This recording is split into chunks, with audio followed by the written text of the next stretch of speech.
Voici un groupe de jeunes qui ont visité un marabout pour faire le vivre heureux mourir jeune. Histoire vraie. Voilà ce qui s'est passé. Voici un groupe de 4 jeunes, des Ivoiriens plus précisément. Les gars viennent de finir les études. De là, mais ils étaient en période où ils cherchaient du travail. Le problème maintenant est que, bon, vous connaissez comment ça se passe au pays. Dans les débuts, on cherche, on ne voit pas. Ce qui faisait que chacun était en galère. Un des 4 dont est venu voir les autres dit que, bon, là, j'ai trouvé un marabout là. Là, je suis tombé sur un marabout là très puissant. Si on parle voix, on peut devenir riche facilement. Bon, les autres n'ont pas trop réfléchi. Après avoir essuyé plusieurs refus dans leur recherche d'emploi, ils ont accepté. Le gars a expliqué que apparemment le marabout même se situe pas trop loin du quartier. Les 4 se sont donc dirigés vers le marabout en question. Déjà, quand ils sont entrés dans la concession du marabout, ils ont vu une grande rangée de jeunes. C'est-à-dire des jeunes comme eux, dans la même tranche, à peu près dans la même tranche d'âge que eux, en rang comme ça pour visiter le même marabout. Ils se sont aussi mis dans la rangée. C'est ainsi qu'ils sont passés un à un jusqu'à ce qu'on arrive vers leur tour. Les 4 sont donc entrés à l'intérieur et là maintenant, ils ont commencé à discuter avec le marabout. Le marabout a demandé qu'est-ce qu'ils veulent. Ils ont donc expliqué leurs problèmes, la pauvreté et tout. Je vous passe les détails. Là, le marabout a dit que bon, de vous 4, qui est l'intéressé?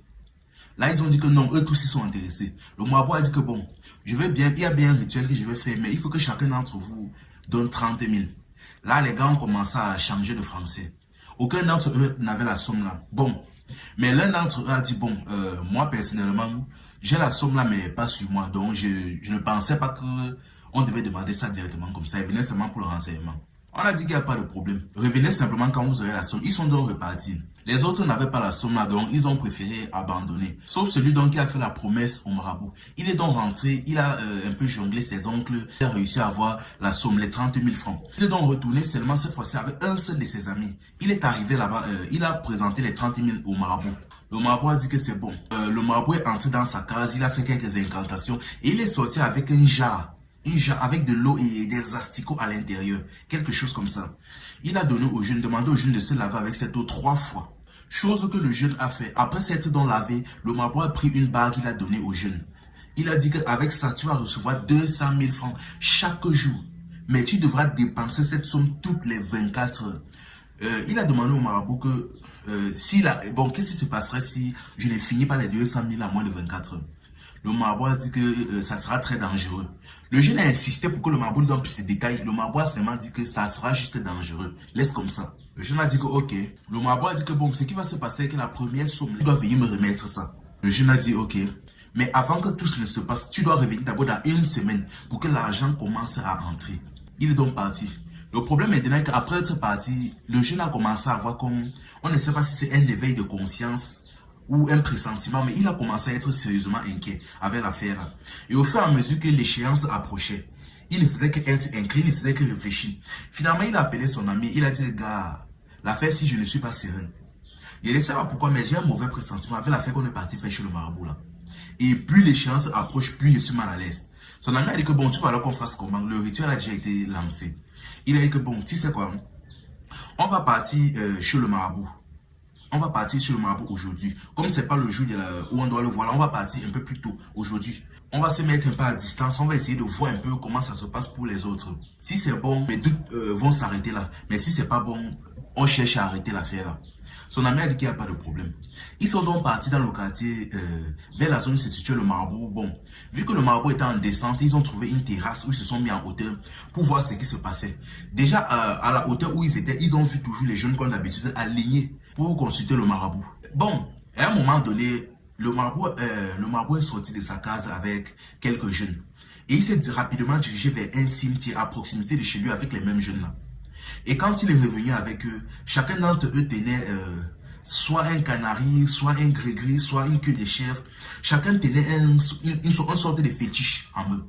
Et au même moment, le marabout les a dit, à partir d'aujourd'hui, votre âme appartient au diable.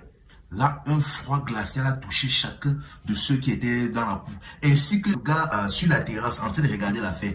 Chacun d'entre eux a eu un frisson sur place. Les jeunes maintenant là, près du marabout ont commencé à s'inquiéter, dit que hey, au diable comment? Le marabout a dit que vous êtes parti faire le rituel, non? À partir d'aujourd'hui, votre âme appartient au diable.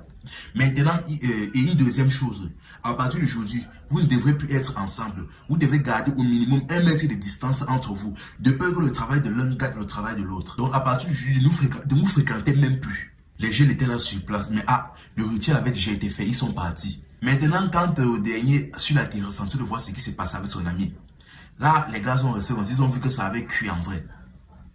Le gars a dit que quand l'affaire, c'est la notice, c'est quoi? Ça ne m'intéresse plus. Laisse seulement, je pense qu'on va arrêter l'affaire là. Je vais arrêter l'affaire là personnellement, ça ne m'intéresse plus. Ils sont donc rentrés. Les jours sont passés et la semaine où il devait rendre visite au marabout s'approchait encore et le gars était encore inquiet.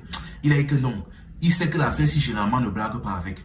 Que si il saute peut-être sur le rendez-vous comme ça, sachant qu'il a déjà la bague et les trucs comme ça peut cuire sur lui. Il a donc décidé qu'après la semaine où il devait rendre visite au marabout, il a appelé son ami, il a dit que c'est mieux qu'on parte directement voir le marabout pour qu'il gâte l'affaire là de lui-même. Il a dit qu'il n'y a pas de problème, ils sont donc dirigés chez le marabout en question. Une fois arrivés chez le marabout, ils ont expliqué qu'au marabout que bon, nous étions là la semaine dernière et là maintenant nous sommes là pour le rendez-vous. Le marabout a dit que ok, bon, vous voulez qu'on continue, non? Le gars a dit que non, finalement j'ai réfléchi et il ne suis plus chaud pour continuer. Le marabout l'a regardé, il dit que tu dis quoi? Il a dit que bon, là je ne suis plus intéressé par l'affaire, là j'ai réfléchi et franchement, ça ne me dit plus rien. Le marabout l'a regardé droit dans les yeux, il s'est levé et il a dit, tu as la chance que ton affaire ce n'est pas allé trop loin. Tu es extrêmement chanceux. Tu t'es résigné avant que ton affaire ne parte trop loin. Il a dit que c'est bon, pour l'instant seulement ton nom a été donné aux esprits. Donc là on peut encore, c'est encore remédiable, on peut encore gâter. Mais au même moment, son ami l'a tapoté derrière, dit que gars, on se retrouve un peu dehors. Il a demandé au marabout de patienter un peu, il échange avec son ami dehors. Une fois qu'ils sont sortis, il a dit que gars, bon, comme vu déjà que toi tu ne veux plus et je vois d'ailleurs que s'il gâte vraiment l'affaire là, je n'ai pas l'impression qu'il va te rembourser les 30 000 là. Donc, est-ce qu'il n'y a pas possibilité, on cause avec lui pour qu'il transfère l'affaire là? Donc, ça dit qu'il ne fait plus pour toi, mais il fait pour moi. Le gars a dit que, gars, même avec l'affaire qu'on a suivi le jour là, l'affaire qui s'est mise en plein carrefour, crier, ce quand même un passant pouvait comprendre là. Tu es sûr que tu veux gérer ça? Le gars dit que, gars, ça ne me fait pas peur, qui veut gérer? Le gars dit que, ok. Il est entré, il a essayé de causer le marabout. Le marabout a dit que non, ce n'est pas possible de transférer le rituel là chez quelqu'un. Que c'est ta main qui a donné l'argent, pas sa part. Donc là, c'est pas possible. Il faudra que lui-même pas chercher 30 000 et vienne donner. Pour toi, je peux retirer, effacer ton nom, retirer le rituel que j'ai fait sur toi, mais transférer là, c'est pas possible. Le gars a dit que ok, de toute façon, moi, mon problème, c'est de retirer ça, donc régler seulement mon problème. Le marabout a fait quelques incantations sur lui et il est entré et il a prescrit un certain nombre de matériaux que le jeune devait lui-même partir acheter, composer sa verser dans l'eau et se laver 7 fois avec. Bon, ce n'était pas très cher, ça. Les matériaux ne coûtaient que 500 francs au total. Le gars est parti gérer ça. Il s'est lavé 7 fois et il a rendu la bague du marabout. Tout s'est bien passé, il n'avait plus de problème. Mais un jour, il est resté chez lui comme ça, du jour au lendemain. Son ami avec qui il était chez le marabout a couru vers chez lui comme ça, il frappe la porte, il dit que gars c'est chaud, il dit que qu'est-ce qui se passe, il dit que est-ce que tu sais que le marabout qu'on est parti voir là est en prison?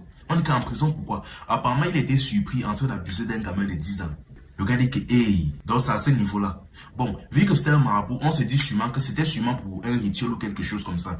Mais enfin bref. Les jeunes là, vous qui voulez le vivre heureux, mourir jeune là, sachez que c'est ça qui vous attend. L'affaire de vivre heureux, mourir jeune là, sachez que c'est ça qui vous attend. Et si vous avez bien suivi l'affaire, c'est après avoir fait le rituel fini que le marabout se met en plein carrefour. Il vous dit cache qu'à partir d'aujourd'hui, votre âme appartient au diable. Et il dit ça à haute et intelligible voix, de telle manière que même les passants aux alentours comprennent et se tournent et vous voient. Voilà ça là-bas, comme vous voulez la facilité. Enfin bref, c'était un frère amusement. Ici on s'informe et on s'amuse. Et pour toute personne ayant besoin d'une publicité ou d'un placement de produit, contactez-moi par le numéro qui se situe juste ici ou en bio.